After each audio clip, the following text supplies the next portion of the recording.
Everybody doing good? Oh, come on. Everybody doing good? Great. Let's have fun a little bit. We're going to start off with the governor's office. We got anybody here from the governor's? Yes. Welcome. There you go. Well, actually, everybody said let's put her on first so we can liven up the group. I hope members of the committee have their tracking document. Anybody need one? And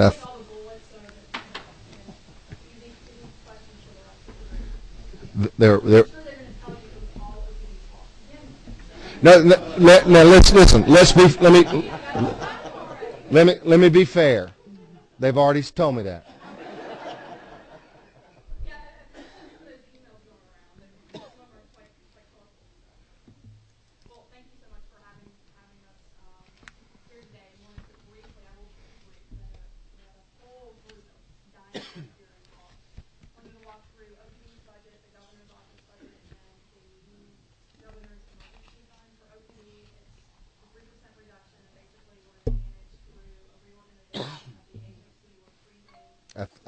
I think for members of the committee, it's going to be about page 11.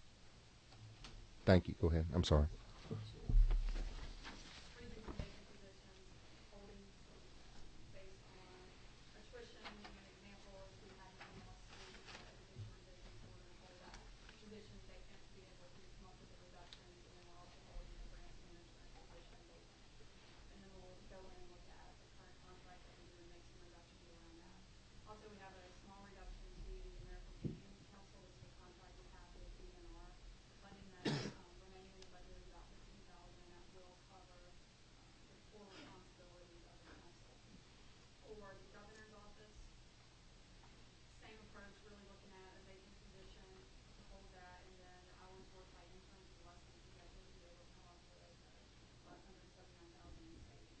As far as the Governor's Emergency Fund, we are making a reduction of $2.3 million, and that's really driven by a lower interest payment that we needed to make around the unemployment insurance that was paid in September of 2012. And again, that resulted in about $2.3 million, so we trued up that number. Was that fast enough for you? Darn. Quick, tell us how you got the 2.3. Based on the actual interest rate that was set for the UI trust fund, we made the adjustment, and there was actually about $2.3 million in savings in the current year. The payment was made September 30th of 2012. How often do those interest rates get reevaluated? Every year. Actually, the new interest rate just came out in January. So there's not a chance that could happen again?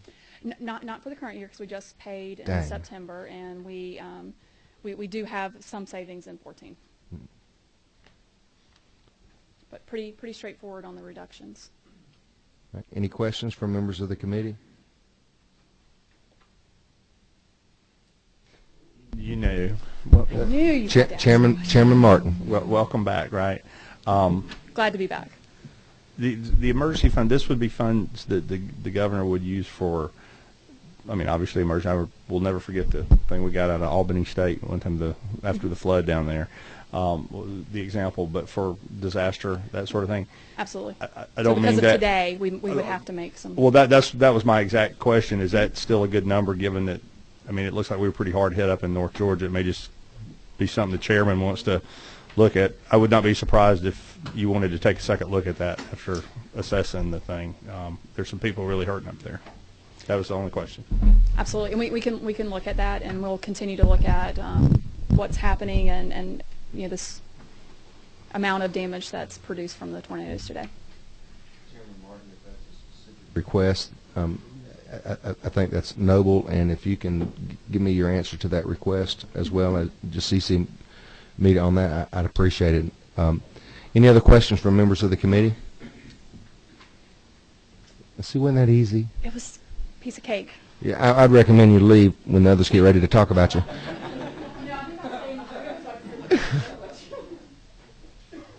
All right, who's the next victim?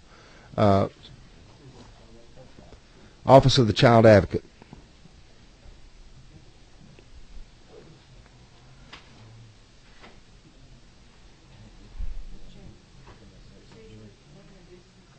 Yeah, thank you.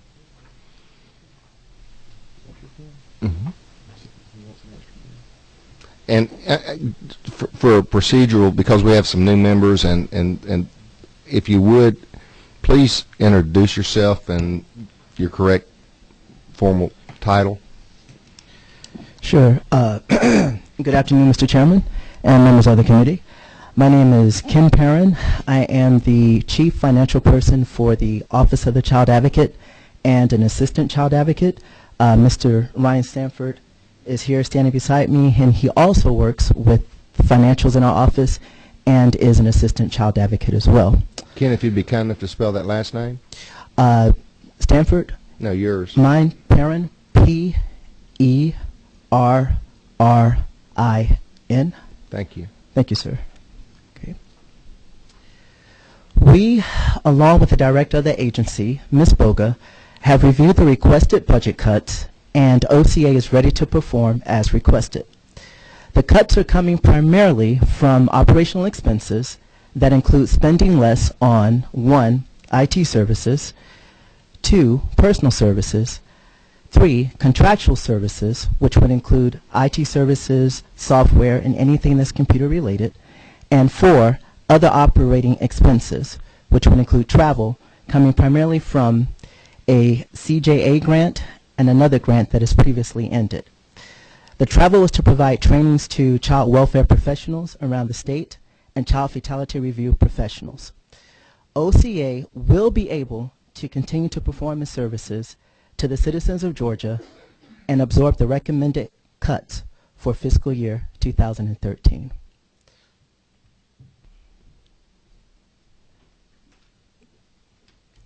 And Mr. Allison, Representative Allison. Thank you, sir. Can you remind the committee how many employees you have in the Office of Child Advocate? Currently there are 12. Thank you, sir. Yes, sir. And if you'd be kind enough on the reduced funds for personal services. Yes, sir. Can you be a hair more specific on that? Sure. OCA was the recipient of a federal grant to review sudden unexplained infant deaths. No, he's asking for the amount. Oh, for the actual amount? Yes. My apologies. Sorry about that. You're requesting the actual amount, right? For personal services, that was $11,463. And where did you get that from? Is it?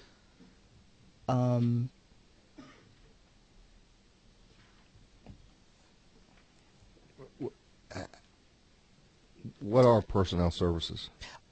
That basically would come from the grant that we had, which was known as the Sudden Unexplained Infant Deaths Grant. Is there any funds left in that? No, sir. It expired as of August of 2012.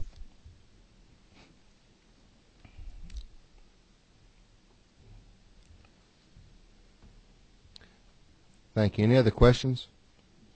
Chairman Martin. Two questions. Yes, sir. I'm trying to track here. You have $11,463 that you're not going to spend that you didn't have because it expired in 2012 Yes, anyway. Sir. How did you get that in the budget last year if you weren't going to have the money at all? Well, if you again, didn't have the money, how are you not spending it now? well, again, this was all based on grant money primarily. All of the staff members are cross-trained and have child welfare duties as well. The money will not be available for future years to supplement salaries, but is available still for the year 2013. And so we just made the necessary adjustments. Okay, so your grant came in on August 2012, but it was in the last year of the grant. Right. All right, so you got the grant money. Yes, sir. But you're not going to spend it on that person, and it's a federal grant. How come you don't have to give the grant money back?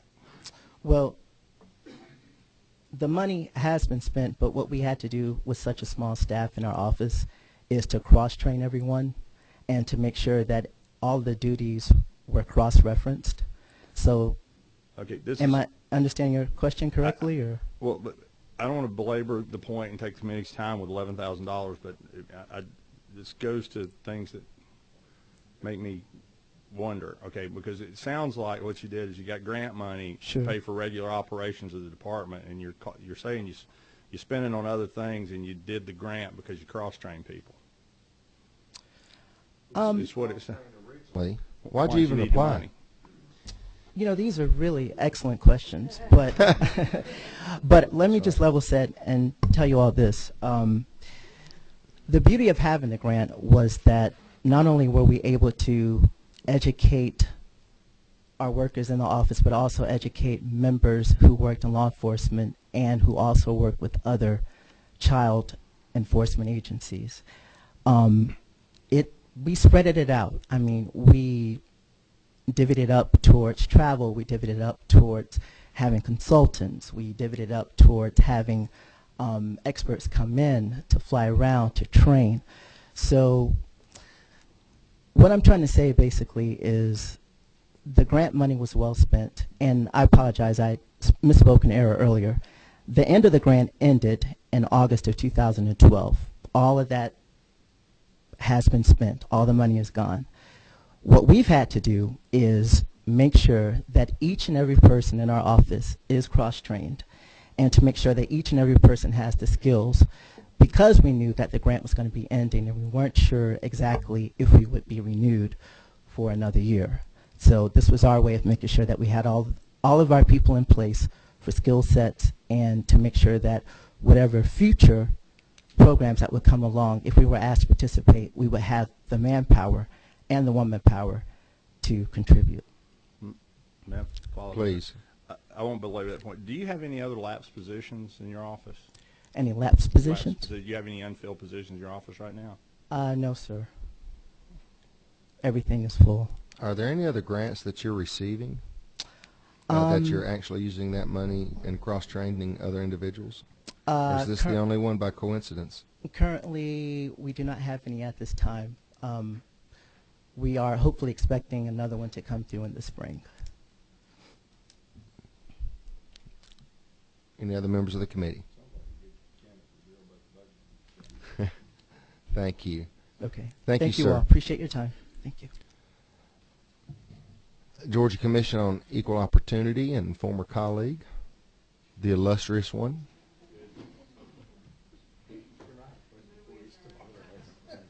Move to adjourn. Who said that? Chairman Smith. Did he just move to adjourn? Yeah. Mr. Chairman and ladies and gentlemen of the committee. Excuse me. I like that.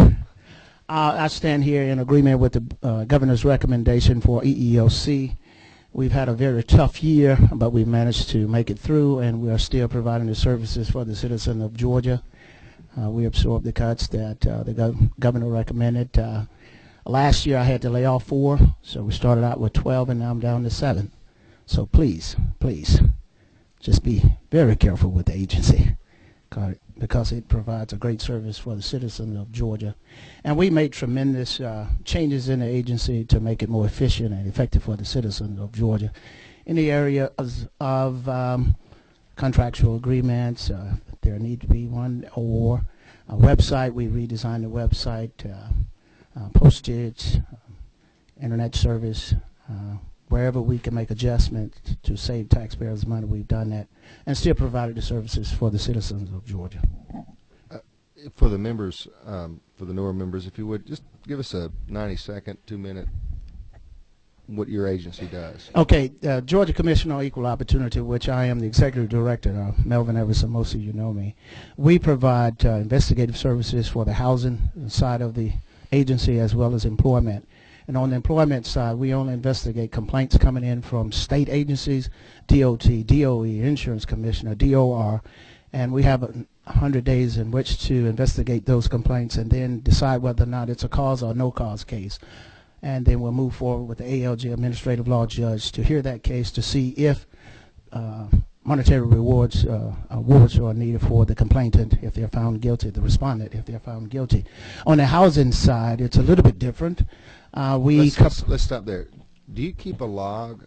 We do. Which I wouldn't, of course, ask you about here, on a percentage of complaints that are found to be true? Yes, we do. And that's an interesting question, Mr. Chairman. Thank you. Who is more likely, and I'm not asking that like who, but do you also know who's more likely to lodge a claim and more likely to also found to be frivolous or true? Yes, we do. We have what we call repeat filers. We have a file, and it tells us the person, we call that throwing a hand grenade in a tomato patch. Right, and if you were us, those hand grenades and tomato patches obviously can't be fun. No. We'd love to have discussions sometimes. Is there a way to fix that? Yes, I would love to have that discussion with you. I have some ideas on how to fix that. Okay. But until then, we have to investigate the complaints when they come in because we don't know if they're frivolous or not. Right. We have to put forth every effort to make sure that we are doing our job as far as a complete investigation to determine whether or not it's a cause or no cause case. Because that one incident, even though the person may have filed 15 times, he may have one incident where it's actually true. So we have to go through the full process. On the housing side, it's a little bit different. We investigate complaints coming from all over the state of Georgia, be it public housing, private housing, or whatever the case may be. And if that complaint is found to be jurisdictional and we find cause in that case, then with the assistance of the Attorney General office, we go before administrative law judge and present our evidence. Any questions? Wow, you did good. Thank you, Mr. Chairman. Good to see you. Good to Matter see of fact, you. I'll be in your area in a couple of weeks. I look forward to the advance notice. All right. Yeah. I don't even know if I need to have plans. Sure. Chairman Martin. Are the folks from the Child Advocacy Office, are they still here? Did they leave? Well, we'll invite them back another time. Yeah, let's, any requests or questions, put it in and just CC.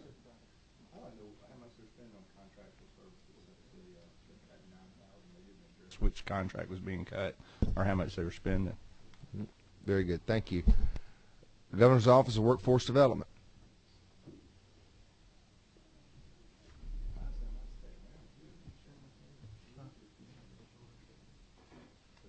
How are you doing? I'm great, Mr. Chairman. Thank you so much. We appreciate the opportunity to speak in front of the committee today. My name is Tricia Pridemore, and I'm the Executive Director of the Governor's Office of Workforce Development. We look at macro-level workforce development issues all across the state, and we are the administrators of the Federal Workforce Investment Act program, in addition to a variety of different skilled trade and workforce development programs across the rest of the state. Last year, we assumed the full balance of the WIA program, of which a portion of it was over at the Georgia Department of Labor. This year's federal award is $85.4 million, of which 95% of it gets passed to 20 local workforce areas representing every county across the state. We have 32 staff members in our agency. We are all federally funded. In addition to WIA, last year we were the recipients of a $800,000 grant for UCX, and that is what we run the statewide Troops to Trucks program from, which is to help our veterans get back to work through converting their military-issued CDL or commercial driver's license into a Georgia driver's license. Across the Workforce Investment Act programs, like I mentioned, they are passed over into local entities. We monitor those 20 local workforce areas for effective use of the funds, as well as for how the funds were expended to meet the needs of the local workforce. We are currently under contract with the Georgia Department of Labor to contract back to them for services of $1.2 million for some technology services and $4.65 million for rapid response services. I can keep going, or Any questions from members of the committee? Chairman Pruitt. Thank you, Mr. Chairman. yes, Chairman Pruitt. Welcome. Thank you. Thanks for having us. You always light up the room. Thank you. These two services that are resourced out to the Labor Department, can you tell us exactly what they do, if you don't mind, or a summary maybe? Yes, sir. The first of which is a statewide case management tool that was a proprietary tool that the Georgia Department of Labor had built several years ago. We are contracting with them so that the local areas have access to that case management tool. The second of which is rapid response activities. According to the federal law, we can hold back a portion of WIA funds to respond to a rapid response activity. That is a mass layoff of anywhere in the state where over 50 people are affected by the layoff. So right now we're contracting back with the Georgia Department of Labor for them to conduct rapid response activities for us. Thank you. One more question, if you don't mind. Please. Is that a moving target? Is that a fixed amount that they get regardless? It is a fixed amount that we contracted back with them prior to the transfer of the rest of WIA to the Governor's Office of Workforce Development. We are currently exploring and have an open RFP with DOAS for the replacement of the case management tool. There are a lot of tools that are available out in the marketplace that are available at a significantly reduced rate. Are we drawing down all the dollars that we possibly can federally? Absolutely, sir. Okay, thank you. They're allocated to Georgia based upon our population. If I were to ask you, what is your single biggest challenge, if you could wave your magic wand? How powerful of a wand are you going to give me? For you, pretty powerful. What can we do to help you? What can we do to make your job easier, make you more efficient? Depending upon the pocket of the state that you're in, that's really where the needs drive our work and activities. If we're in Middle and South Georgia, we're concentrating more on youth programs. If we're in North Georgia, we're concentrating more on adult literacy. If we're in and around Metro, we're concentrating more on working with local workforce investment areas to get them in the schools and within the school systems, especially along the South Metro area. So those are my programmatic wants and needs. Right. From an appropriations standpoint. Let's stop there. Okay. Not that I'm from South Georgia and paying attention to what you just said. How do you make a determination that youth programs should be in the southern part of the state if they have, for example, just hypothetically, the highest adult literacy rate? Where youth is concerned, we have a higher than state average of dropout throughout the four local workforce areas that we work with there. So we do spend a great deal of concentration of our time on the Workforce Investment Act youth programs, knowing that if we can catch a student and if we can talk with the student prior to them dropping out, we have a significantly higher likelihood of getting them onto some type of post-secondary education choice, whether that be a 2-year college at a technical college, a 4-year college, or even to join the military. It does provide us with a great deal more options if we can catch them before they drop out. What's the venue for you that you use to get to those youths in South Georgia? Within the 4 local workforce investment board areas down south, as well as the rest of the state, they procure all of their youth programs locally. So we take youth data that's available to us through GOSA, DOE, and local school boards, and from that we're able to. Good, it wasn't just me. From that, we're able to help them match services and programs based upon what those local needs are. How do you judge the effectiveness of that? 3 ways: literacy and numeracy gains across the area, those that enter employment, and those that attain some type of degree or certificate. All right, go ahead. You were going to tell me the rest of that wand thing.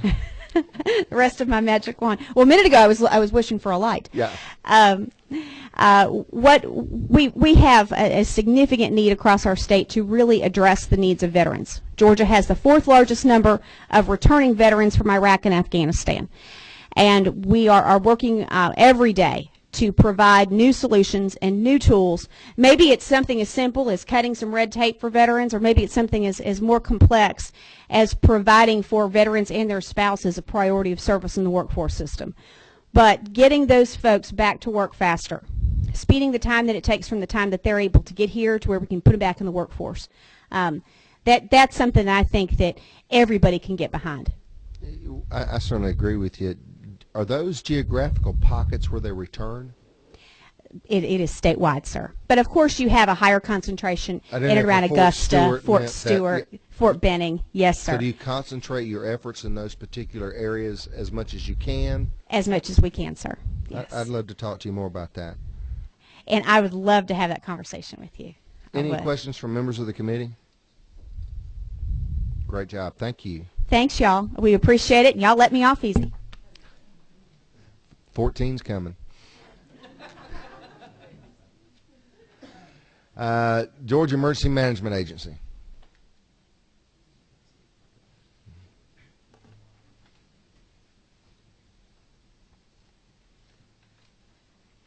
Good afternoon, Chairman and members of the committee.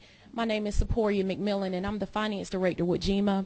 Director Charlie English sends his regrets for not being able to attend the meeting today. He is monitoring the weather and in communications with the Governor's office right now. We're under a severe weather threat until about 8 p.m. tonight. We've had a fatality in Adairsville, overturned vehicles. It's a lot going on right now, and so he just regrets he couldn't come, but he just could not step away. Well, before we get into that, let's talk about severe weather, because a question came up and I says, you know what, your timing is impeccable. And if you don't know, I certainly understand, because I didn't. Okay. Can one county piggyback onto another county's reverse 911? I don't know the answer to that, sir. Can you do a little? But I can. I can do research and find out. This kind of weather is a perfect of where that may be needed. Okay. I'm sorry. Go ahead. And your question, sir, was can one county piggyback off of another county's 911? Reverse 911. Reverse 911. I think that's a mechanism where you let people know that bad weather's coming or whatever. If one county didn't have a system set up, can they? Can they do it for the other? Okay. Okay. I'll find out for you. Just to go over our reductions, we are prepared to take the 3% reduction as the governor recommended. There are three things we're doing to come up with the reduction, and one is to reduce our funds for support for the Civil Air Patrol contract that we have in the amount of a little over $16,000. We are reducing some communication expenses that we have for our mobile command vehicle. Some of the lines on that vehicle have been no longer needed, so we've reaped the savings from that.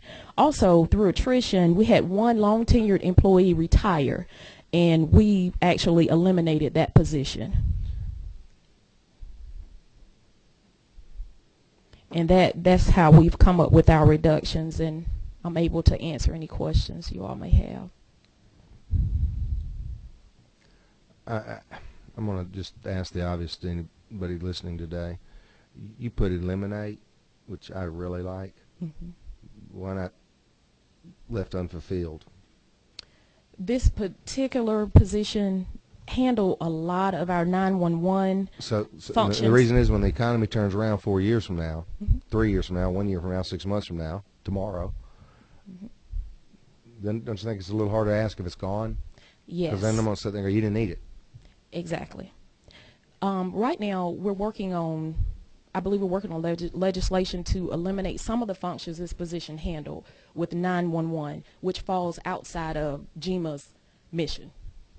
And that's why the director decided to eliminate rather than just hold vacant. Okay.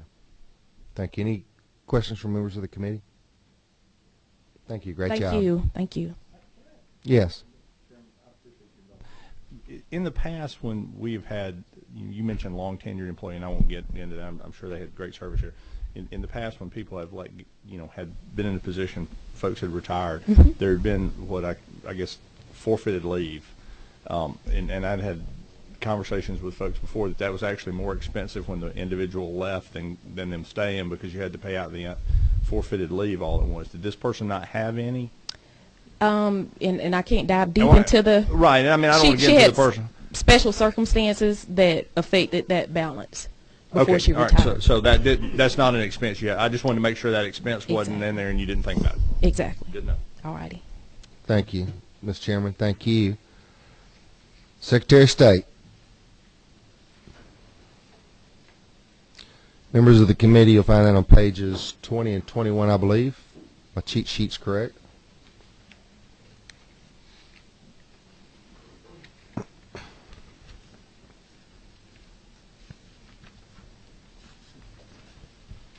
Thank you, Mr. Chairman, members of the committee.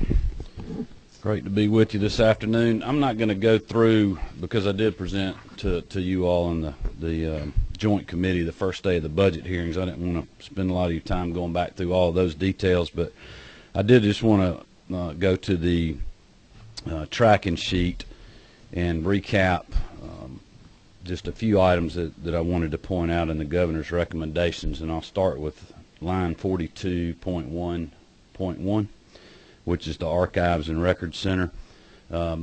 there's a little over $607,000 cut that was required by the governor. To meet this cut, 5 employees in the program were let go on November the 1st, and then 1 vacant position was actually eliminated. On 42.3.1 in elections, this line item represents the billings for the GTA mainframe system on which the statewide voter registration system exists. We started discussions last year with GTA when we received our projection for the statewide adjustment, which was something that we had been working with them on, because it appeared to us that they had not accounted for the presidential election cycle and our stage rollout of our new statewide voter registration system. For you all, we have been on the state's old mainframe system for over 20 years now. It served us well, but it's old and antiquated, and we really needed to move to a newer system for stability, and also it's going to be a lot better, we feel like, for us and the counties. But we've got to run, as we do that, and we're in the middle of that right now, we're having to run dual databases, and that was the reason that we needed the additional funding. It was agreed by GTA, and certainly the governor agreed with it, and that's why there was an addition of that $1.1 million on that line. The last thing I wanted to mention to you was on line 42.3.2. There's we were involved in a lawsuit that the Department of Justice sued the Department of DHS and the Secretary of State's office that requires DFACS to provide voter registration applications with all applications, recertifications, and renewals for assistance, and with all change of address forms, whether those requests were made in person, over the phone, electronically. Our stance has always been that the law says that we only have to do it when they appear in person. We were sued over that and did not fare too well in that lawsuit, even though we felt like we were in good grounds from the state. But it basically, when we reached the settlement, working with the Attorney General's office and us and DHS, we now DHS is having to kind of revamp and redo the way they handle that business of getting those voter registration forms out, and because of that, we're now having to provide them with 250,000 voter registration forms a month. And that cost is about $260,000 a year. We had submitted a request to OPB for the additional funding in elections for that, and we were not given that. The 260 is in elections, but if you'll look on line 42.4.2, you'll see that we got cut in our administrative budget $260,000 to make that need up in elections. To meet that cut, we'll have to not fill 2 inspector positions that were provided last year in the governor's pilot program, which I'm sure you remember. He had funded about $400,000 in the budget last year to give us more inspectors. We had submitted that program to him and you all with we could do a better job of enforcement, but also pay for those inspectors through the additional fines that they would be raising. And unfortunately, we'll have to let 2 of those folks go, or not fill 2 of the positions that we have now for that pilot program. Let's see. The rest of that cut will be made up from money where we have other inspector positions that are open right now that we need to hire, but we just won't be able to with the cut.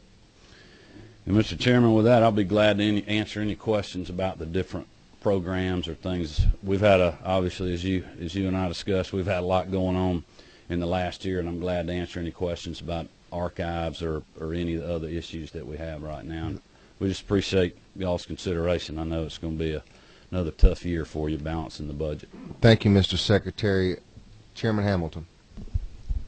Thank you, Mr. Chairman. Mr. Secretary, 2 questions. On the voter registration, of course, we had talked about this over the last year or 2, them requiring that, but We also passed an election law bill last year dealing with electronic voter registration. Is there any way that we can, from a cost standpoint, provide electronic voter registration to this group from a overall efficiency and cost cutting? That's the first question, and I'd like to reserve the right for another one, please. Okay. Well, you make a great point. I think that will be advantageous. That's one of the things that we'll start now that I say we're almost finished with the 2012 election cycle. We are trying to get through with it, and we keep having special elections. I know y'all will have a new colleague joining you soon because of one of those. But we're trying to get through all of that and getting the conversion on the new voter registration system, and then at the same time we're starting to work on the online voter registration. I think it will help the state out a lot by people going online and getting registered to vote instead of us having to mail applications, instead of the county having to mail applications, or us handling that paper.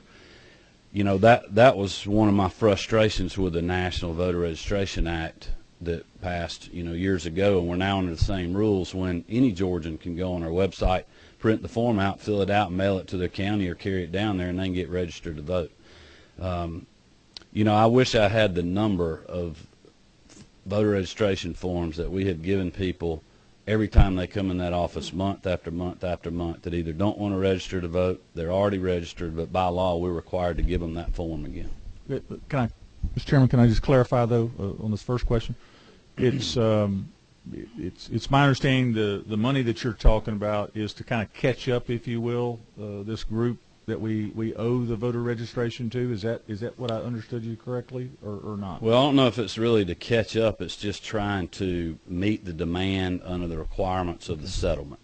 Okay. And I guess, and maybe we talk about this offline, but I'm just trying to figure out how we can, since we can legally do online voter registration, and we talked about groups doing that, I'm just trying to figure out some way that your office would be able to, instead of having to handle all of those, to have some type of because most of these people are applying or coming in or calling, if we could have some mechanism that made it readily available at that time. But anyway. Well, that was one of the absurdities of the settlement.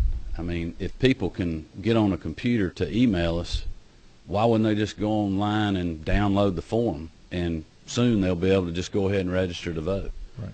But you know how it is dealing with the federal government. All right. The second question I had, myself and probably many of you were approached by various dental groups today on some legislation that will create their own. I'm not sure what the right term is, but that comes out of the Secretary of State. Is there going to be a efficiency enhancement or a way that a responsibility that your department will no longer have to handle, or are we going to see cost savings from that? Basically, is what I'm asking. Well, I think the devils are in the detail. I mean, I've got my own legislative battles that I'm fighting, so I'm not trying to get into specific, scope of practice or things that people are doing. They told me you were in support of that legislation, by the way. Well, that's not correct. I'm not opposing that legislation, and when I was at the dental meeting they had in Athens, the legislative dinner, I'm sure some of y'all went to some of those. Martha even said, while I was in the crowd, she said, Secretary Kemp is not going to oppose us on this, but that's a lot different than supporting. And I'm glad to talk to any of you about, the licensing division. The thing that concerns me about that is even if they move, our division directors, they don't just do dental or just do pharmacy or just do something else. All of them in Macon are doing, 3 or 4 or 5 different boards. So it's not like I can cut, a fifth of a person. So what concerns me is, if they move, is our budget going to get cut again, where it's just we're going to be in the same spot. We're just going to be licensing less people, but, our renewal times are still going to be, they've gone from 2 days to 20, and our average license has gone from, I think it was like 59 days to 90. 2 days ago, we had 100 people on our call center, and we only got on a good day, 23 call center operators. So that's a real thing that concerns me about, how that would it's not that I'm necessarily opposed to that with the right structure. It's just how it would affect the people that we licensed at, in the aftermath of that. I'm going to piggyback onto that and reserve the right to piggyback further on down the road. But two things. Dusty Hightower, Representative Hightower, has a licensing bill. Is there any way to actually know, and I'm optimistic about it, to try to streamline, as I understand it, to keep you from having to license every year renewal? Is there any way to know how much time that will save? Is there a model that we know out there that'll say that should cut us in half or cut us in? Well, I don't know if I can tell you specifically, but I can, I think, give you some numbers that will help you understand our position, or the position that we're in, not necessarily our position. But before, we had moved all renewals for these 500,000 Georgians that we licensed to online systems. So people would go online, they would fill out the application, they would make their payment, and they would submit that. And then, we would process that, which is really seamless. A day or two later, it would show up on our website that you had renewed your license. Well, now because of the secure and verifiable document process, that process is not now turned manual. I mean, we've had to move 25% of our workforce in just the Macon office to looking at secure and verifiable documents. It's like right now we have nurses renewing, and we put out a press release yesterday. We had like 17,000 nurses that hadn't renewed, and the deadline is the 31st, which I think is tomorrow, Friday. And so you can imagine that we're going to have 17,000 nurses renewals coming in, or probably at least half or more than those coming in. And when those come in, instead of them being processed and they going on our website, we're going to have to open every one of those documents and look at it, and then compare it to the online form. And then some people, inevitably, they'll forget to send the attachment, or it won't be legible, and we'll have to contact them. So it's created this workload for us that has made those names popping up on the website take anywhere from 14 to 20 days. So I think if we can get the help on Representative Hightower's bill, I think it will help us. It'll be a year from now because we still have to check everybody one time, but it'll help us. And it's kind of, because of that, it's hurt us in a couple of areas as well because of that and some other workload increases. But what's happening when people don't see their name on our website after 2 or 3 days, they're calling us. What happened? Did you get my license? That's one reason our call center is jammed up. I wanted to kind of throw you a softball and just make sure, based on the previous dental discussion, for members that may or may not be familiar with that potential piece of legislation, Representative Hightower's bill is one that the Secretary of State supports? Oh, absolutely. Yes, sir. We've spoken to the governor about that. We've met with the Speaker. We've been working with Representative Hightower. He's briefed us on who he's working in on the Judiciary Committee, or the folks that are working with him on the bill. I know there's another bill they're talking about potentially using parts of that. So, I mean, I'm supportive for whichever train is moving through the tunnel the fastest. All right. Very good. Representative Allison. Thank you, Mr. Chairman. Mr. Secretary, follow up on a couple of things the chairman said. First of all, I've been on this committee for 4 years, as long as we've been seeing each other crossed here, and I want to applaud you for the effort you have made. We continually set the bar higher and ask you to jump over it. But given the fact that Chairman Hamilton asked the question I was going to ask, I was more concerned about the corporations division. Mm-hmm. I have a lot of constituents that obviously are caught up in these wait times with various things and corporations and things like that. What are our delay times on corporate renewals and things like that? Because having been an attorney, done a lot of that, I've noticed, and I think that's a direct correlation to the staff cuts you have made over the previous 4 years. Is that not correct?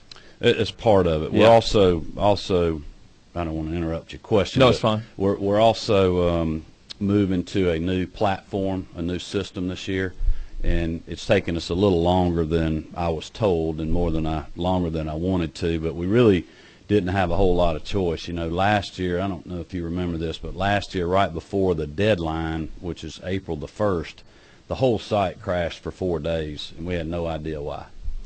and you can imagine how that was. So we really needed to move to something new. I believe once we get the new site implemented and people start using it, they're going to like it better. It will take them some getting used to, but there'll be also more that they can do online, which continues to help us get more efficient in the agency and provide, try to provide better service for that fee that's being charged for that. But right now we are running, we just got the ARs up and running over the last few days. So, but we've had a backlog just because there were certain things that people couldn't go online and do, and we're having to do that manual. And it's probably going to take us 2 weeks to catch up, maybe a month. And I guess the last thing I'll ask, one last question, Mr. Chairman, if I may, with the licensing boards, are all of these professions, are there renewals coming up at the same time? So your nurses and your yeah, that's a great question. They're on a we stagger them. Okay. And they're every 2 years. So we have roughly half. It's not exactly half, but roughly half, depending on the professions, will renew this year, and then we'll have the other half next year. So when these deadlines come up, like you said, in the next 2 days, your staff is just completely overwhelmed. They are, and what's happened because of the secure and verifiable document, with really no new people. What we've started doing is opening where people could do it earlier. So we can start saying, hey, it's open, don't wait, it's going to take a little while. That way people don't get nervous right at the deadline.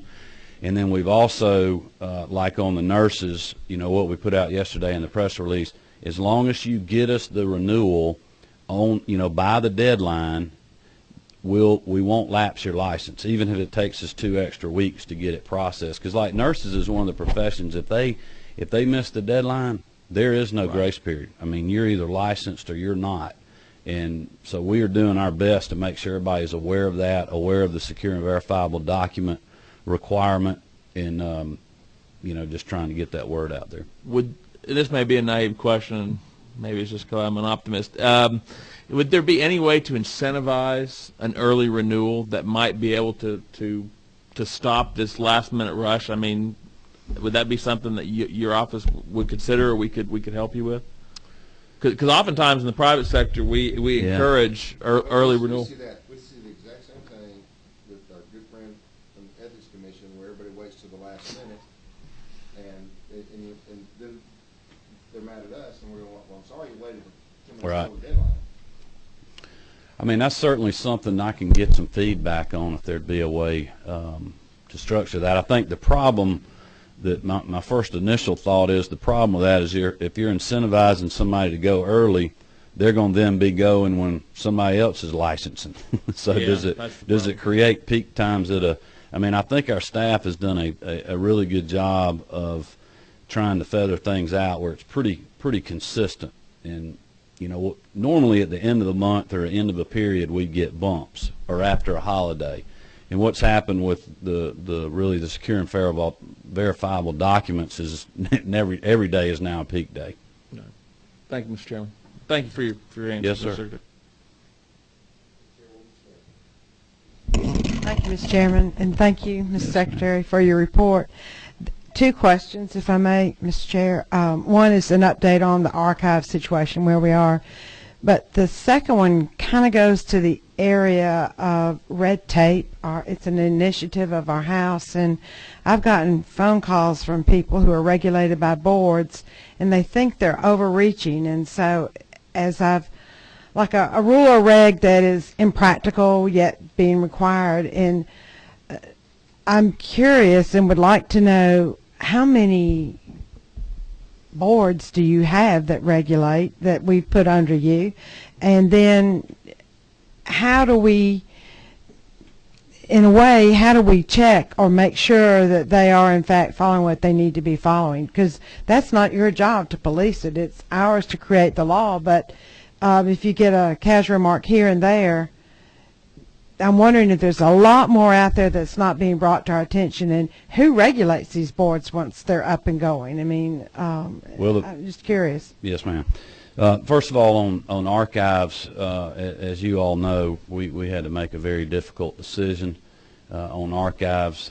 Bottom line, I can give you as much detail or as little as you want about archives, but you know, I know it upset a lot of people, but I was trying to do the least impactful thing to our agency. And if I'd have had to spread, you know, the $600,000+ cut across, you know, in corporations or in licensing, I mean, we would just, it would just devastate us. You know, our whole corporation's budget's only $1.2 million. Our securities budget is only $800,000. So, you know, in either one of those, if you take a $150,000, $200,000 cut, and we'd have to lay off a bunch of folks. And that's what led me to the archives decision. But the good news in that is I worked very hard with the governor and his folks to come up with a plan to move archives to regents. I really feel like our agency has been a good steward of the archives, and we could in the future. But the bottom line is we just don't have the resources because of budget conditions that y'all certainly are aware of to really continue what really needs to be done there.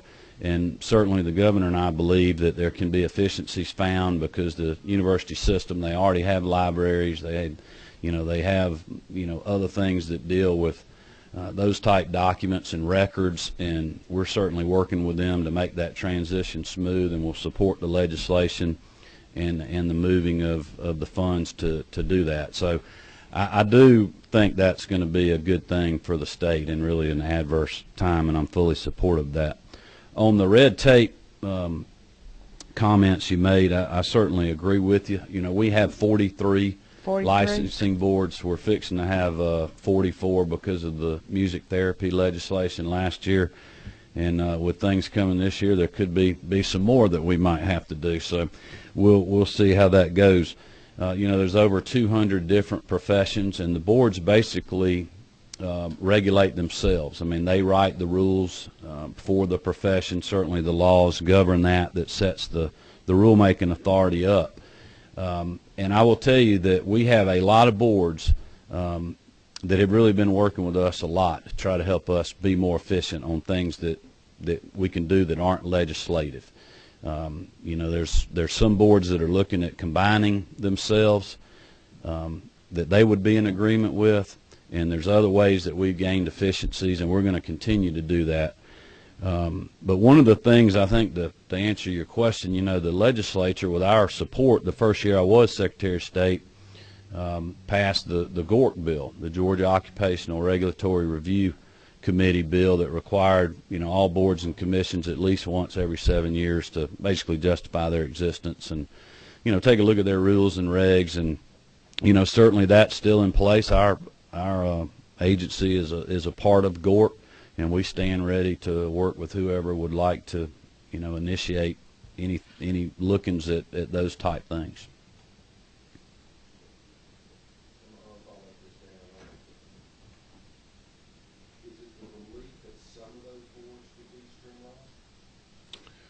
Well, when you say streamline, I'm not. Oh, absolutely, yes, sir.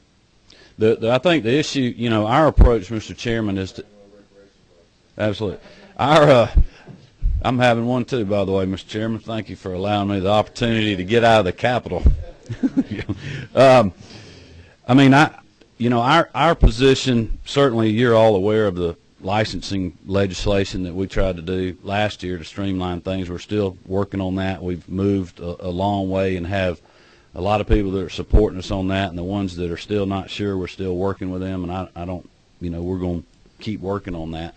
But we also have been talking to the boards. I mean, our executive directors and our licensing division director, you know, they're asking the boards what we can do, and some of these are coming up and having those type discussions.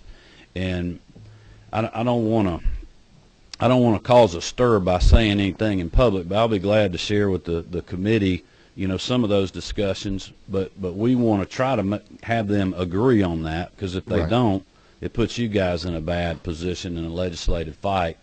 You know, we'll have discussions about that specific title. We may turn around and put 2 or 3 members of this committee on that particular topic, and as you're kind enough not to put us in a delicate situation, you know, we might be able not to keep you from being in a delicate position. I want to, you mentioned the peak time phrase earlier on the licensing, and I apologize for not knowing, but are those licenses, like you mentioned, nurses, do y'all spread when those licenses are up to keep the three largest organizations all coming in the same month? Yes, hypothetically. Sir. Yeah, we actually, my staff, if you want the exact time, can probably tell you, but I know recently, you know, in the last year and a half, we did some restructuring down there to move some things around to help us do that. So we're constantly looking for those type efficiencies. And this may be a rules and a regulation, and maybe something that we have to do, but let's suppose for the moment that you've got this backlog and you got this large group of people. Would it take legislative action? Could you do it to eliminate, you said you got a year before if Dusty Hightower's bill were to go into effect. If we sit there and said for one time only, your license doesn't have to be renewed this year, but you get a 6-month extension that has to be done by then, just to relieve that pressure. Is that a one-time kind of fix that might just wrap your mind around that and see if there's any other kind of solutions we might be able to offer?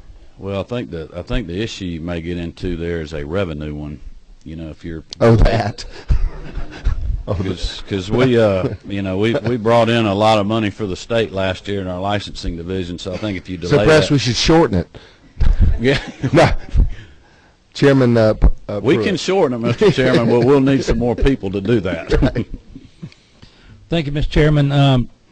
I got 3 quick questions, and I'm going to ask them all 3 at one time, and fear that the chairman of this committee may cut me off. First off, you talked about reducing your inspectors. Are they not self-funded, or do you have an average of their income versus their revenue they produce, and how does that equate to a good decision if they're bringing in more money than it actually costs the state? Secondly, these people, these nurses and doctors and different ones who their license expire, and they are actually operating or practicing illegally at that time. Are they in a position to where they could really be fined and hurt, and hospitals and doctors' offices and everything else will be short the help they need? And are you finding them continue to go to work even though, and just keeping their fingers crossed that somebody doesn't report them? And what are the consequences? And then these 250,000 every month registration for voters you're putting out. How many people are actually registering once you send out 250,000? Oh man. That's my 3 questions. Thank you. We'll get those back in writing. Okay, we're glad to do that. Yes, sir. Thank Chairman Pruitt for them. Chairman Martin. Thank you, Mr. Chairman. Real brief, Secretary Kemp, and this is, you know, a local embarrassing question. You spent a lot of money this past year because my county can't run its elections in Fulton. Can you kind of give us an idea how much that's costing the state taxpayer? Well, that's a great question, Mr. Chairman, and one of my closing comments was going to be, if you would allow me, I'll step out after I answer all your questions so I can continue to get ready for that hearing tomorrow, which is going to be very interesting for anybody that would like to attend that. You know, it's hard for us to put a dollar figure on that. I can tell you that I have been briefed twice already on the investigative report, which I really can't comment further on that, and we'll get further briefed. Well, let me just, in the interest of time, given the timing of the hearing, you'll be back, and we can talk about it in 2014 hearing. I won't put you in any place that. I can just tell you that our folks have spent a tremendous amount of time on this one issue. I was whispering, having something whispering here, specifically the hearing that you're talking about? That is the, you know, the problem that we had with Fulton County elections, and really leading up to the primary, in the primary, and then in the general election.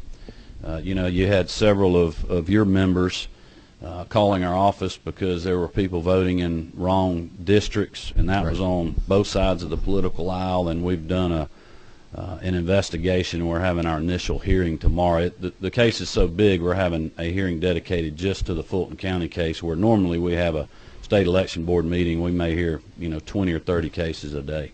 Thank you for that, and I don't mean to cut you off. I'm going to do that just a second because I guessed right on asking what that hearing was.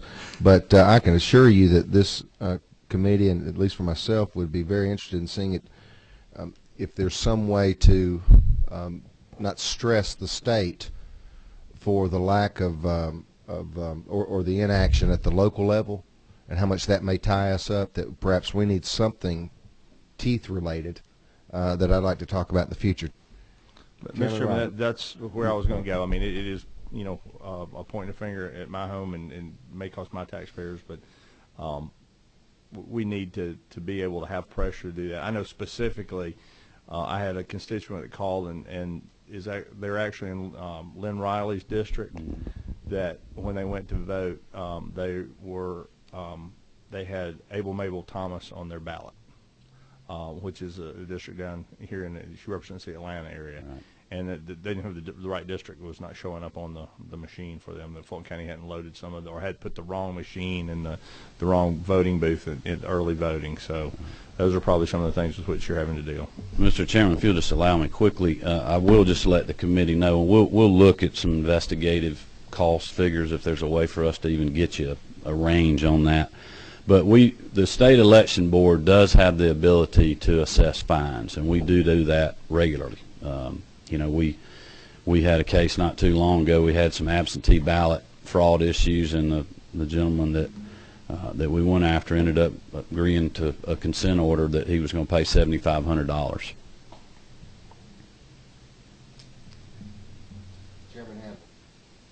Thank you, Mr. Chairman. Essence of time, let me just ask a simple question. The answer I know won't be simple, but we can talk later.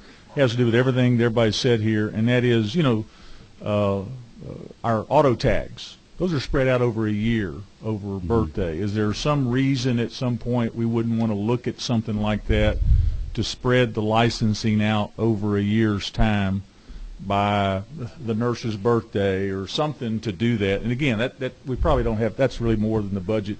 No, but I like the way you think. We'll be glad to sit down and talk to you. Look and see if there's not some opportunity to do as long as it doesn't affect revenue. Thank you, Ms. Secretary. Thank y'all.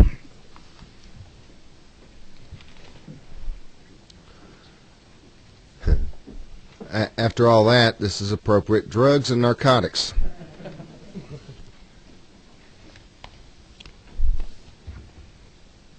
Give me a minute, sir.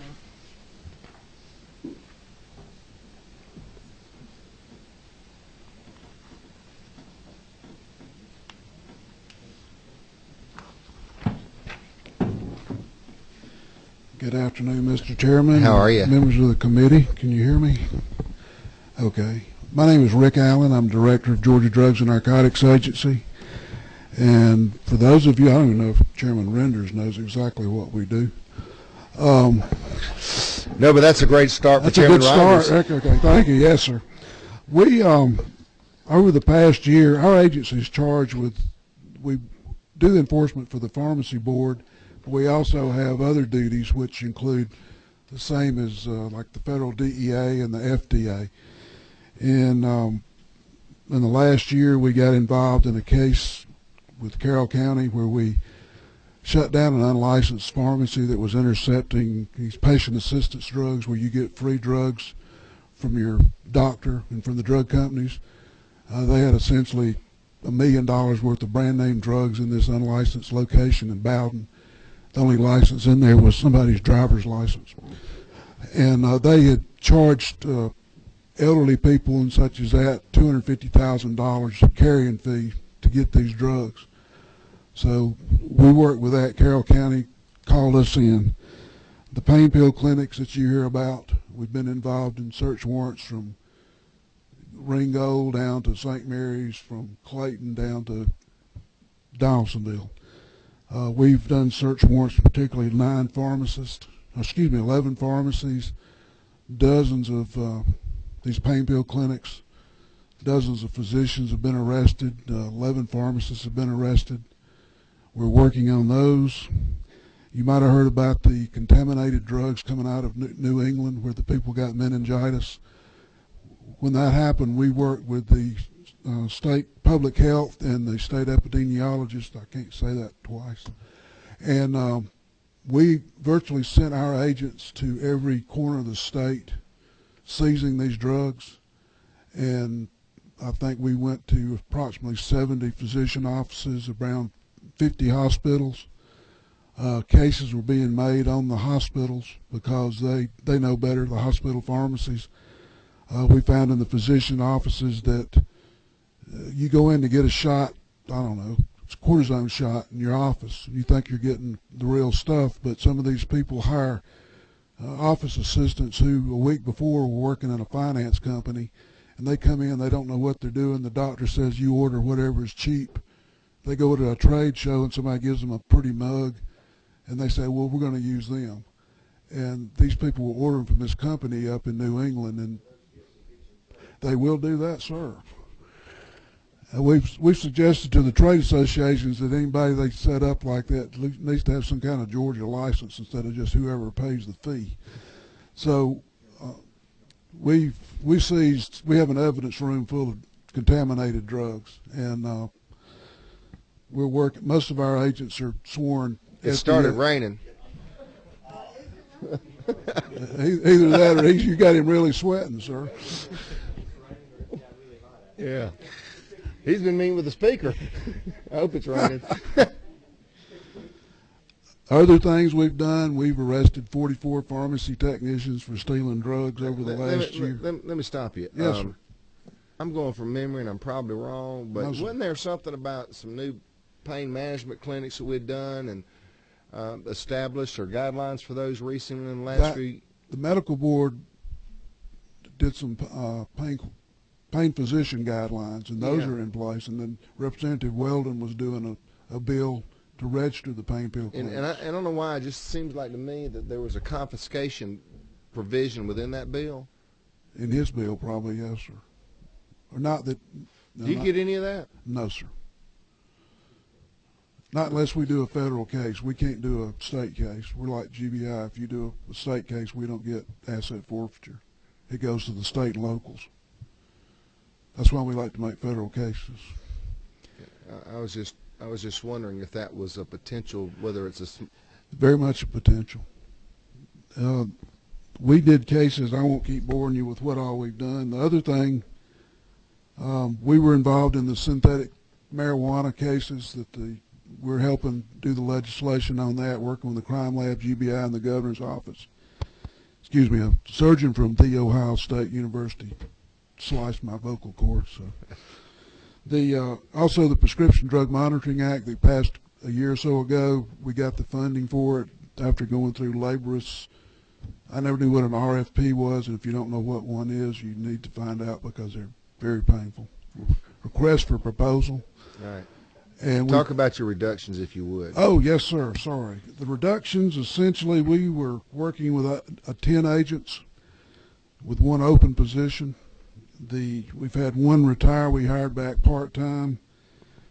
We're going to have one retired in January, one's going to retire in April, and essentially these reductions would keep us from hiring the open position and replacing the two that are retiring, plus do away with our operating expenses that are essential for us traveling around the state to do these investigations and inspections. In fact, somebody asked, I think you asked, sir, about the people with their expired licenses. We just found out that there are 1,100 pharmacists with expired licenses as of February 1st, and part of our duties will be going out to track them down or find them or let them know they can't practice pharmacy.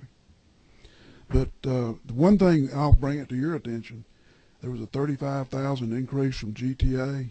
We found out last week, we had a new technician come over, that they've been billing us for a server about $800 a month for the last 2 years and putting it in their GTA charges that we didn't know that we were paying for, and the server sits over there and doesn't work. They've never programmed it.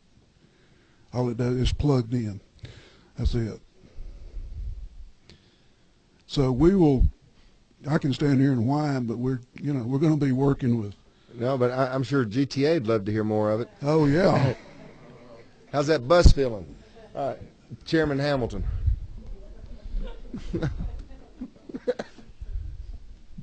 Question. I had a personal situation here where my wife was having some injections on her knee, and we were told that the product would only be shipped by the insurance company. Have you heard of anything like that in Georgia? Is United Healthcare, where the doctor, the orthopedic, could only receive the product from They said the insurance company controlled the drug itself, and that's who actually shipped it. You must have a pretty special drug, because I've never heard of that. I mean, they could probably do that to pay it, but that would scare me to death about where they were getting it from or what you were getting. It worked. It worked. Well, good. Thank you, Mr. Chairman. Mr. Allen, I have this is one of the things that makes me crazy. Okay. You said you had 10 agents, one retired, and you hired him back full time, or her back full time. Her back part time. No, hired her back part time. Well, hire her back part time, but so they're on full retirement, and then they're back part time at what compensation level as to where they left? Half of what they were making. But they're working half the time for where yes, they sir. left. So basically, they're continuing to work, but they get a state retirement. Yes, sir.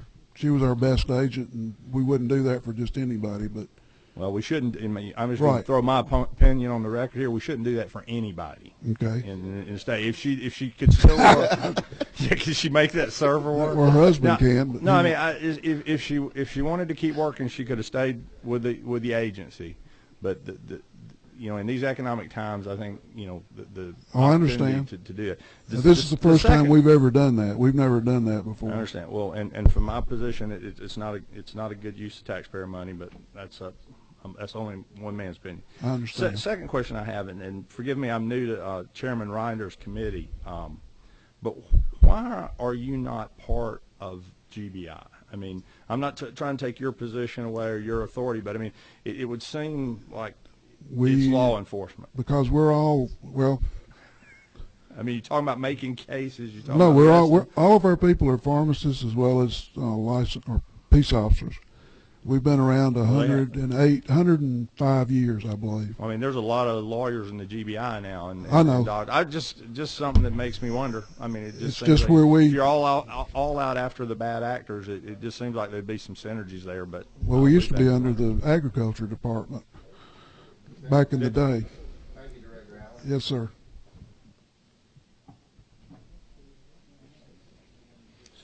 Real Estate Commission.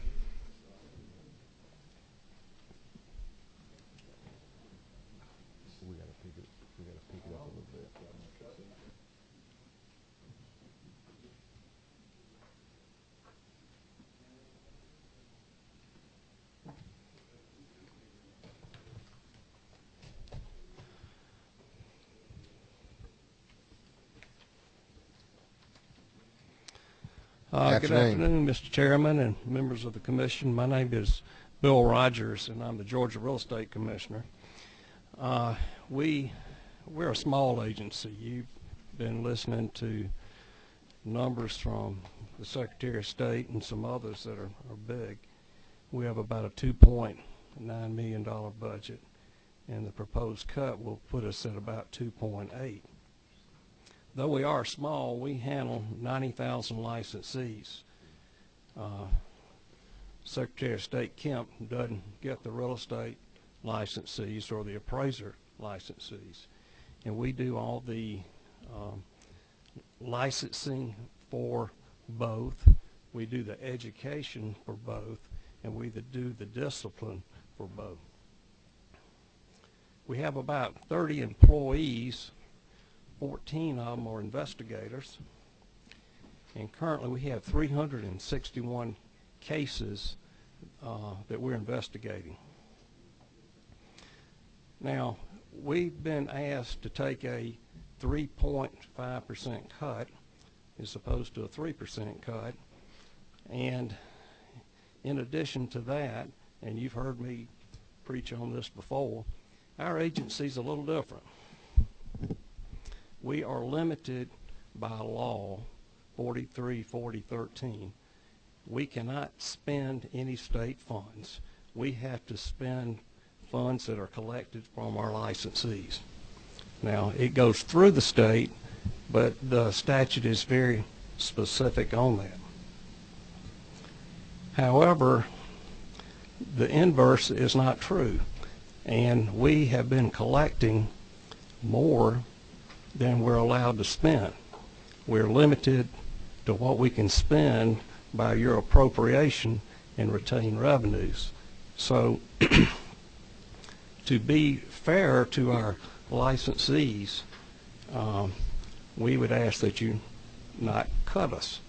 Now, if you do, we'll do what needs to be done, but it's a little different for the licensees who are, in essence, paying twice or being taxed twice. For amended FY12, we returned a little under $140,000 to the state. Now that is money that's licensee money, and that takes into account what we pay to the Attorney General and the Secretary of State for their services.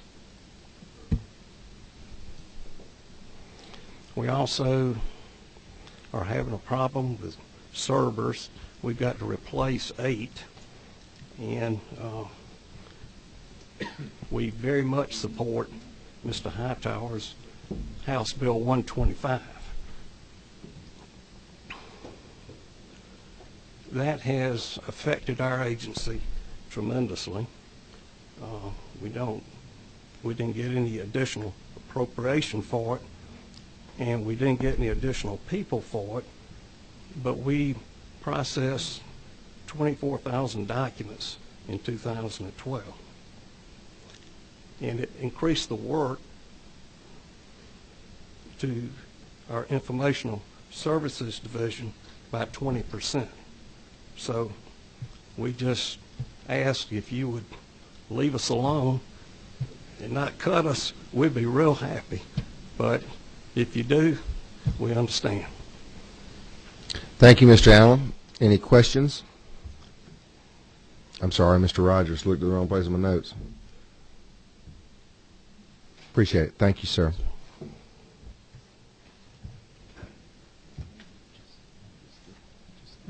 Department of Revenue.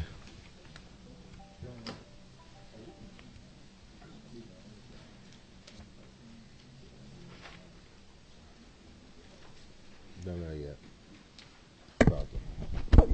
Good afternoon, Mr. Chairman, members of the committee.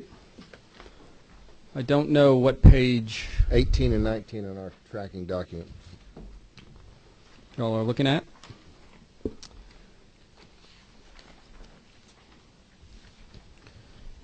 All the as opposed to going line by line, which I'm happy to do if y'all so choose. I guess a little bit on the bigger picture, which I mentioned last week. We're at its core a huge processing entity. We spend money on 2 things really: IT, technology, and people. The rest of our costs are fairly fixed. So when there's a reduction in our budget, like there's been for everybody else, we try to reduce either IT or people. It's a lot easier. It's a lot easier for us to control the people than it is our IT spend. And so with these reductions, we will continue to reduce our headcount at the department, just like we've been doing over the last year. I think if you look at January 1, I think I showed the slide last week of last year, so February of last year, a year ago, we had 1,258 full-time employees. Today we have about 1,124. So we reduced our headcount by just over 10%, and we will continue to do that as our budget is changed. It's really a policy decision for the governor's office and for y'all to make how big you want the Department of Revenue to be. We just collect money. We don't. I'd love to tell you we provide excellent services for our taxpayers, which we try to do, but not in the way people think about programs. But I'm happy to answer any questions that you have about any individual items or anything else we have going on at the department. DOR. Any questions? Well, I'm shocked. I think as we get to 14, we'll be looking at fees, money shifted from the tax compliance to fraud detection, how we come up with those figures, that kind of thing. But I appreciate you being here. Thank you all very much.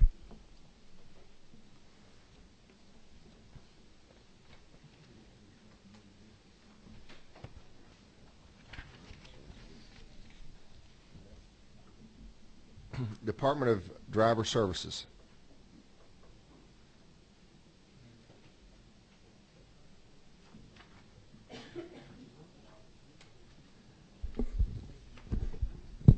page 10 for members of the committee.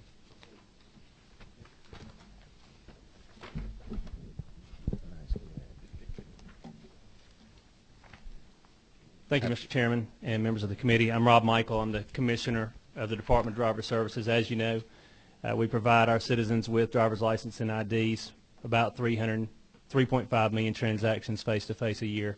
We regulate quite a few, well over 1,000, the 1,200 to 14,000 range, driver's ed and trainers type programs.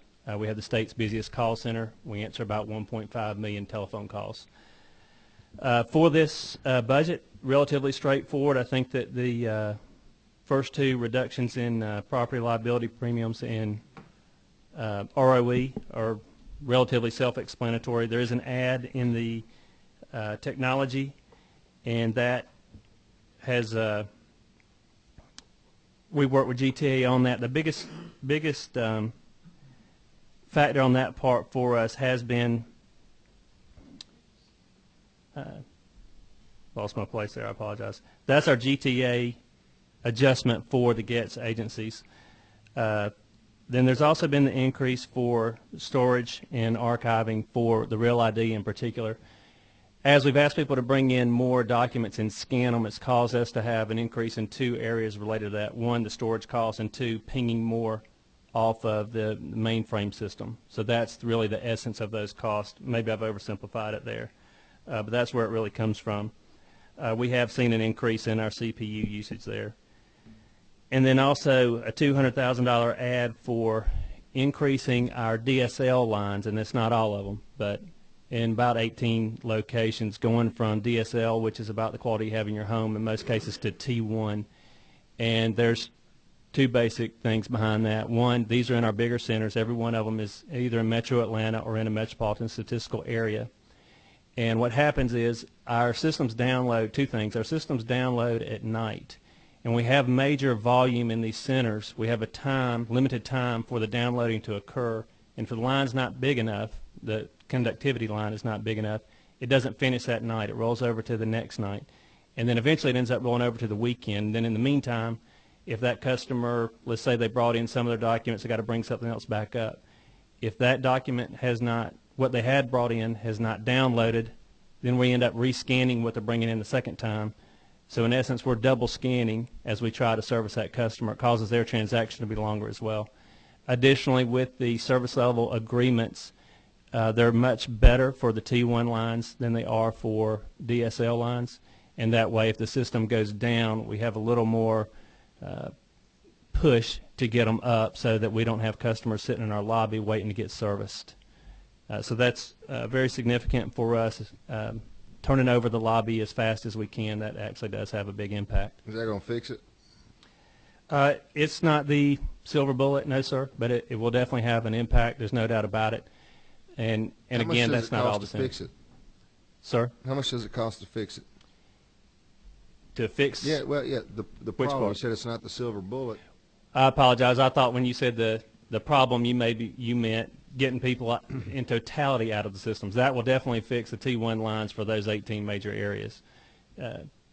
As far as pushing people through the centers faster, that's not going to make that happen instantaneously. And the only reason I ask it is we get some confusion on sometimes when people go, that's a one-time ask.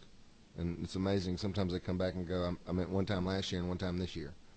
Okay. Well, it's not a one-time ask. That's a recurring cost. To maintain those 18 DSL, T1 lines, that is a recurring cost. Yes, sir. So we can expect a $200,000 add every year to that? Yes, sir. That's correct. Now, the good part of that is there's no personnel expense or anything else wrapped into that. That is the cost. That kind of takes care of what's in the tracking sheet, but of course, if there's other questions or anything else, I'd be more than happy to answer them. How many licenses will you renew this year? Freshman mistake. Yeah, freshman mistake. I'm more than happy to answer that. Representative Dickey. I know you just come in out of Thank you, Mr. Chairman. rain. Not a problem at all. I have a question, gentlemen. What I'd like to do Hold on, don't answer him yet. I just want him to think about what he did. Go ahead. let me step back to FY11, and then we did basically 865,000 renewals. I can assure you it's going to be higher than that. We are seeing really incredible transaction volume going on, and not just narrowed down to renewals, but all transactions. Before the end of this last year, we had never seen, for example, a day where we had 17,000 transactions 2 days in a row. And the way the holidays fell, we actually had an 18,000 transaction day, and those historically had been rare, although not so much anymore. We had one yesterday. But at the end of New Year's, when we came back on that Wednesday, we had an 18,000 transaction day, another 18,000 transaction day. Friday was a 19,000 transaction day. I'm not going to talk about Saturday because we're not open all day. We're not open statewide. We opened the following Tuesday. We had a 20,000 transaction day. So we're on track right now just for the month of January. We just to the 26th, just to Friday, so that gives us 4 more days, including yesterday, which I said was a record-paced day. We've already outpaced almost, 7 of the 12 months of 2012. So we're seeing some pretty incredible volume. I don't have a great answer to that. We look at the renewal cycle. We know when people tend to come in more to renew in certain months than others. Obviously, there's a lot of people still moving to Georgia. I think it's a whole variety of factors. I wish I could tell you magically what the answer is, because then we could just zero in on it, but I don't have that. Thank you, Mr. Chairman. Chairwoman Smith. Thank you, Mr. Chairman, and thank you for your presentation. So it's your first time Yes, before ma'am. us like this? Well, thank you. This Real ID situation, I got lots of phone calls in my district in August. I think that was the first month it got implemented. July 1, yes, July ma'am. 1, and so it was, let me just say I stayed busy on the phone, and it was difficult to reach y'all also during that period of time, but eventually it looked like you settled into some kind of pattern. But where are you now in you're saying pushing people through the centers? Where are you now moving people through? Because I know it slowed everything down just because of the stricter requirements, but just curious how yes, it's ma'am. improved. I'm more than happy to talk about that. The good side is we thought by launching in July that by this time, or by January 1, we would be able to go ahead and have 500,000 people through the system with a Real ID valid document. We actually got to just barely shy of 750,000.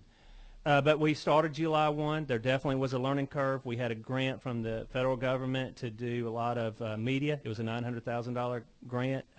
We got the word out through that, but frankly, the best word went out through some of that negative press. We definitely had a learning curve in our centers.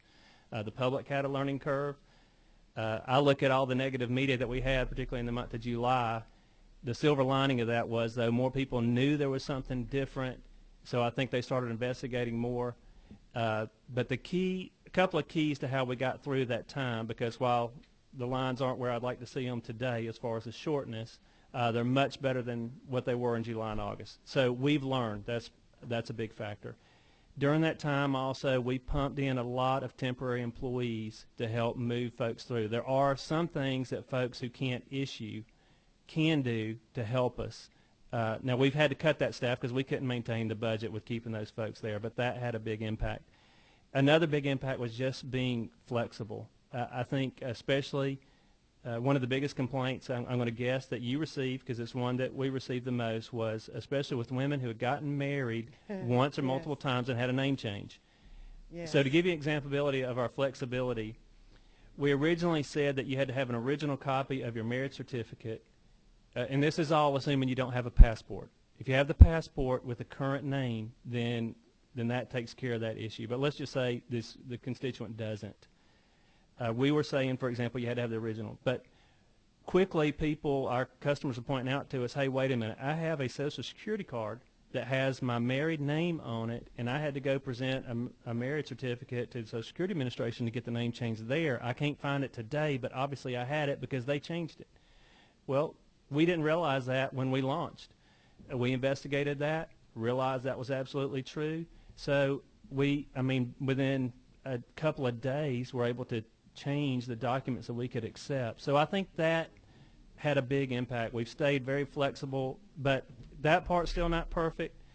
With the staff just yesterday and the day before, we were looking at tweaking the language on the internet because people still go online and get a little bit confused about what is and is not accepted.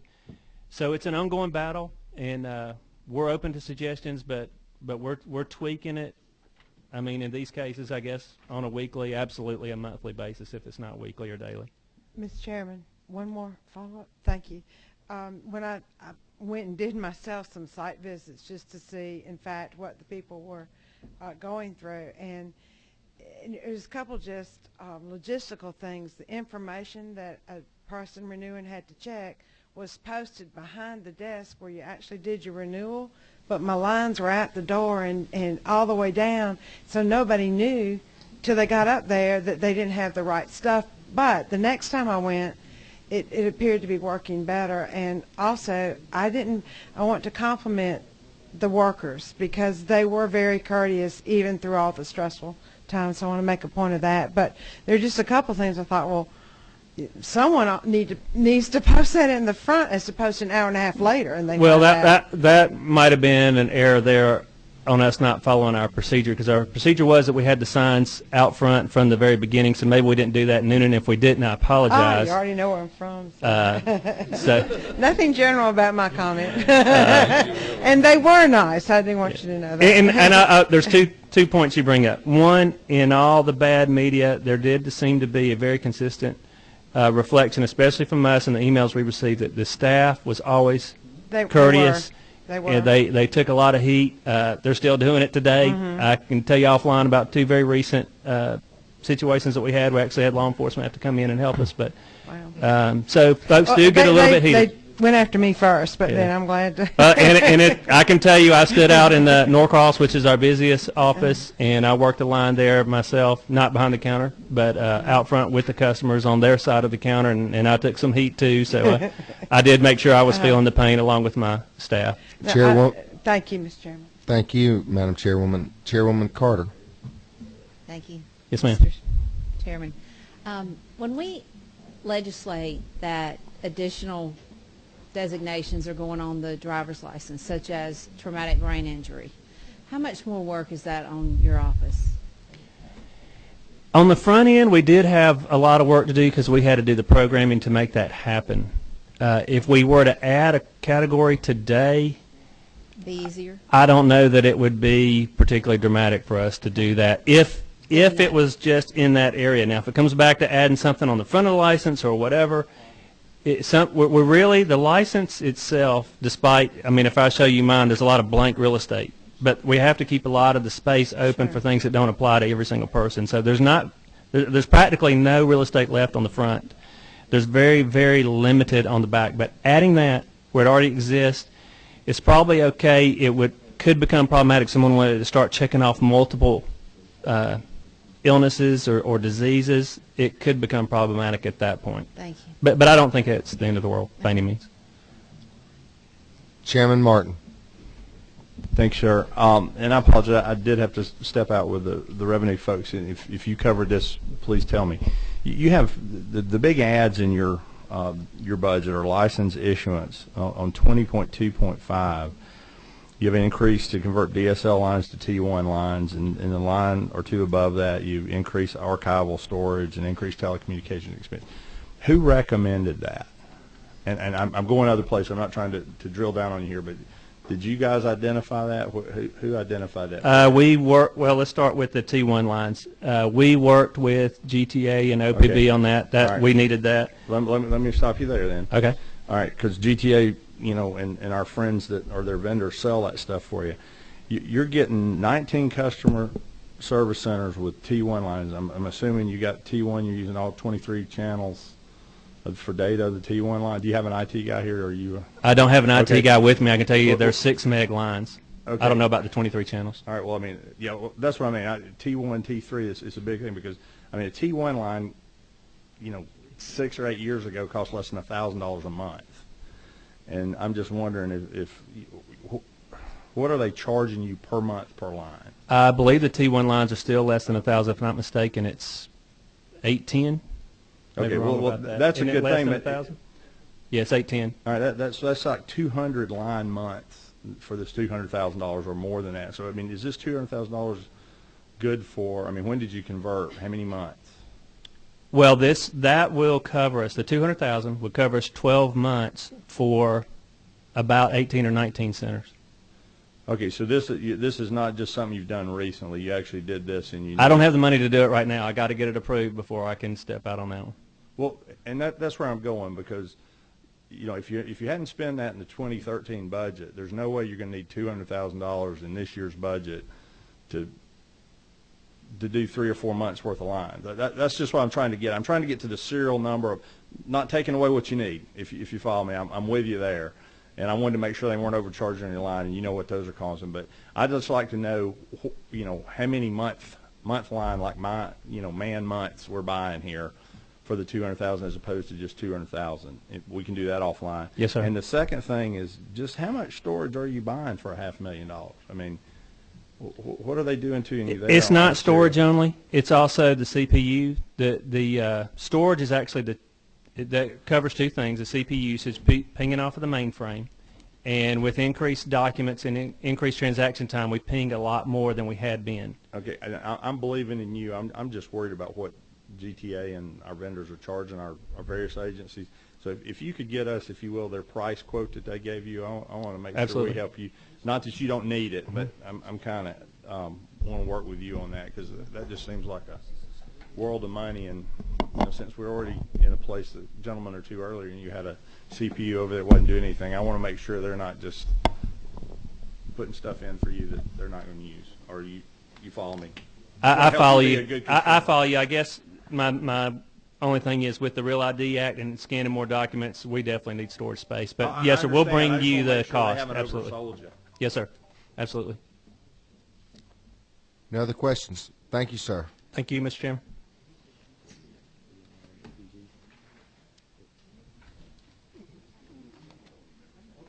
That's next, right? Department of Natural Resources. Page 15.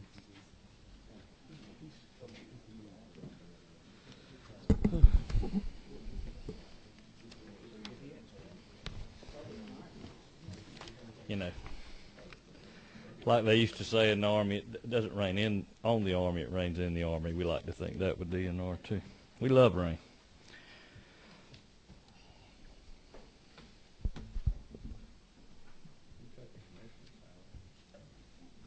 Sure. Yeah. You ready, Mr. Chairman? I am. Thank you, Mr. Chairman and members of the committee. I'm on, let's see. Did you give them the page, Mr. Chairman? Starting with everybody's staff, coastal resources at the top. Page 15. Okay. Mr. Chairman, I'll go through the reductions. The first one you'll see there's the $69,698. We, of course, have always relied pretty heavily on federal funds for our coastal resources, and we'll be transferring, using federal money to offset that cut.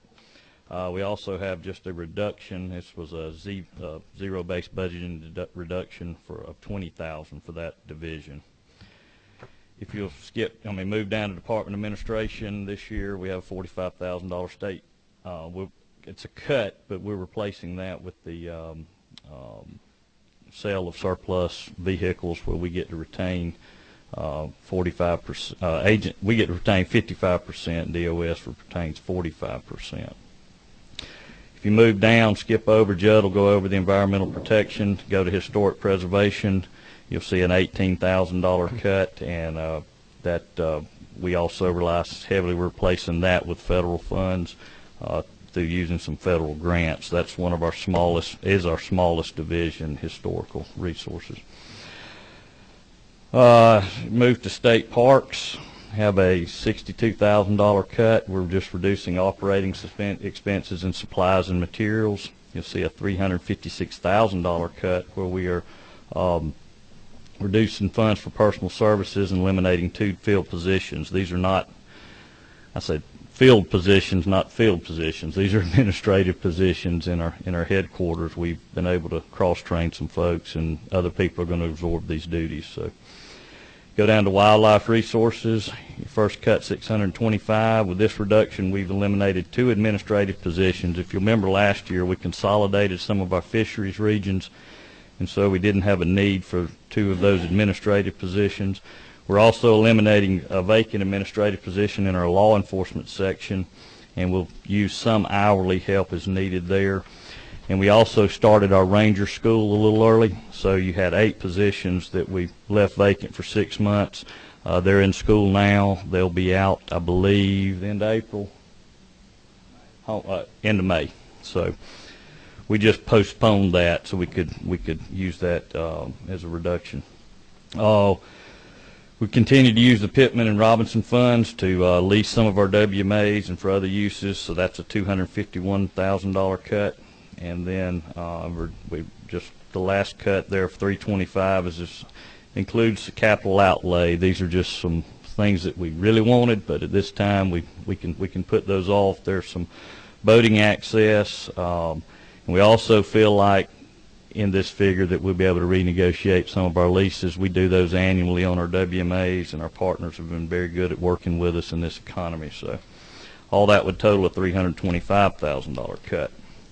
And with that, Mr. Chairman, I don't know if you want Judd to come up now and fill in. Well, let me ask you a question. I know that you've got that 100% reimbursement on the Hazardous Waste Trust Fund. And a certain percentage of that, I think 10% used to go to the pollution prevention. What do they do now? Well, we had a whole another division 2 years ago called sustainability that we stood down. We felt like the private sector was doing a great job in the same thing. We were duplicating services. That was a remnant left over because we kept a program, just a small program of that left, and we have been phasing that out over 2 years, so the 10% is not needed. So. Great. Any other questions for the Commissioner? Thank you. Thank you.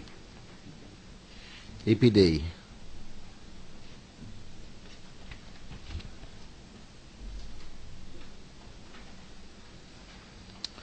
Thank you, Mr. Chairman and committee members. It's good to be here on this beautiful day in Georgia. This job has made me think of beautiful days differently. If we're getting rain, don't need the tornadoes, but the rain we love. I'll just go through. If I think we're in the same place with DNR, we're interspersed through there. So 33.3 is our EPD program overall, and we took the same 3% cut, and we did that. I think our conversation here last year, we're like many agencies, we're largely people-based, so when it comes time to a cut, we got to look at positions. But last year, what I told you is we were basically managing through retirements. It wasn't all that strategic. This year, I'm proud to say we have identified these 6 positions that we're eliminating by program, by redoing our branches. We're kind of, EPD, we are organized as a land branch, water branch, and air branch. And if you go back in the history through this budget season we've been going through for years, we used to have multiple branches. We had 2 water branches, 2 land branches, an air branch, and a program coordination branch. So consolidation has occurred, and when I got there, we started looking within these branches, and in a lot of cases, you had a land branch that was now consolidated, but you still had sort of duplicative things going on between programs and program alignment. So for instance, in our reorg within land this last year, we went from 8 programs to 5, and we're going to keep doing that kind of thing as we try to do continuous improvement. So when it came time for this mid-year cut, although we didn't like it like anybody else, we were able to do it because of the work we were in the middle of doing from a reorganization standpoint. So we're eliminating positions that the reorg allows us to do. If we weren't cutting, I'll tell you where we would put it somewhere else. It just wouldn't be these positions. So we're comfortable that these reorganizations are strategic, and that's how we're able to do that. Yes, sir. I'm sorry. Just because you got me thinking, there was a $100,000 added last year, something like that, for personnel.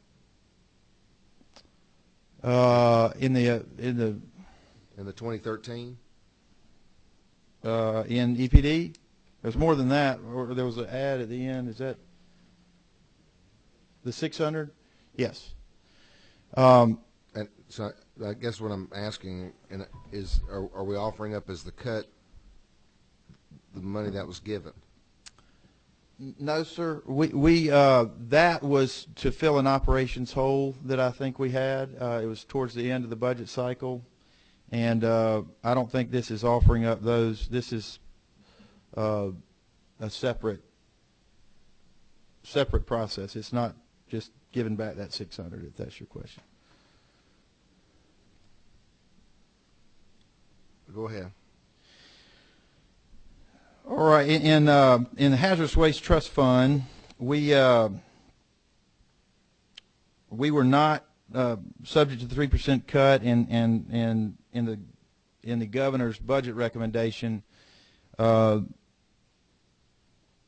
instruction is to retain 100% of those funds. And you just heard from Commissioner Williams about the elimination of the P2AD division, which is now a program, and by retaining 100% of funds, this in essence means we're able to continue to chip away at what has been a hazardous waste trust fund challenge for us over these several years, as we have, and part of what we were able to do or will be able to do through this move is continue to work on those local reimbursements and catch up.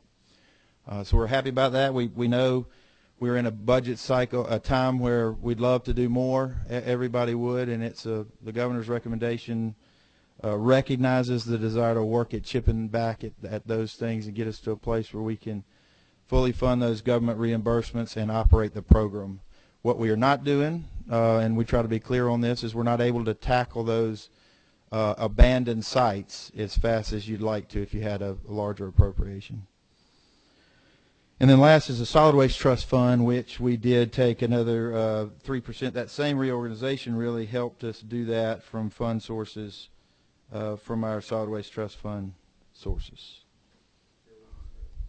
Thank you, Mr. Chairman. Thank you for your presentation. I want to go to the Hazardous Waste Trust Fund issue, yes, because that's an issue before us as a body this year. We have to renew the Hazardous Waste Trust Fund, and I'm glad to see it didn't get a 3% cut. It is obviously not fully funded, and you've explained that. My question to you is that sufficient to sell the need to renew by legislation the Hazardous Waste Trust Fund? How do I convince the House members here that the money is going to be dedicated? The issue is the word trust, and explain why trust is in there as well, if you will. Well, really, there are two reasons. One is these funds don't lapse. That's the functioning. So when you appropriate, however much in the wisdom of the legislature of the amount collected you appropriate back, it's important that we maintain trust fund, not just for the sort of truth in lending idea that, hey, this fee was collected for a purpose. That's important. I certainly recognize that. But even as this body and this governor and everybody in charge of sort of getting us to the place where we do this balanced budget, whatever comes back in terms of an appropriation, it's important that it's in that trust fund mechanism, because we got all these cleanup contracts that overlap fiscal years, and you want to be able to reserve those funds and they don't lapse. So that's one important reason it's a trust fund. Admittedly, the trust fund nature, that's not what most of the public's thinking about, not lapsing funds. They're thinking about, well, this is the word trust fund, and that, hey, these fees were collected for a purpose, and here they're going to the general fund and not coming fully back to the agency for those purposes. That's a balance that I recognize is a challenge.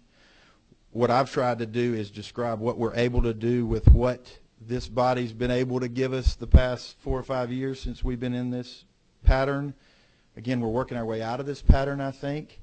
And so to be accurate, you know, where we've been in the past is that we have had some operational shortfalls, that we underfunded the program operations. I believe that's what some of that 600 was intended for, Mr. Chairman, and it got in the EPD big budget, but we have used it to shore up the short fund in the Hazardous Waste Trust Fund. So but the good story here, I think, with this governor's recommendation is we can get back to a place where we're not behind on the local government reimbursements. We can fund the program itself, which I think is real important. Sometimes when we talk about the trust funds, we think about cleanup programs in the, whether it's in the solid waste arena or in the hazardous waste, we think of it as a program to clean up these abandoned sites.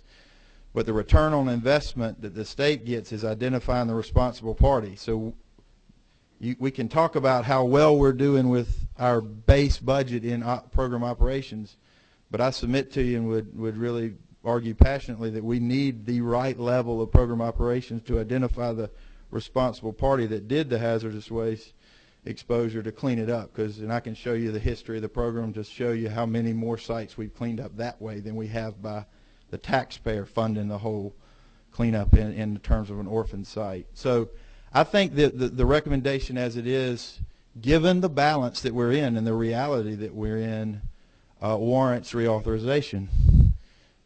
And it doesn't mean I don't look forward to the day we can all do better and give us a little bit more to fund towards these orphan sites that are out there.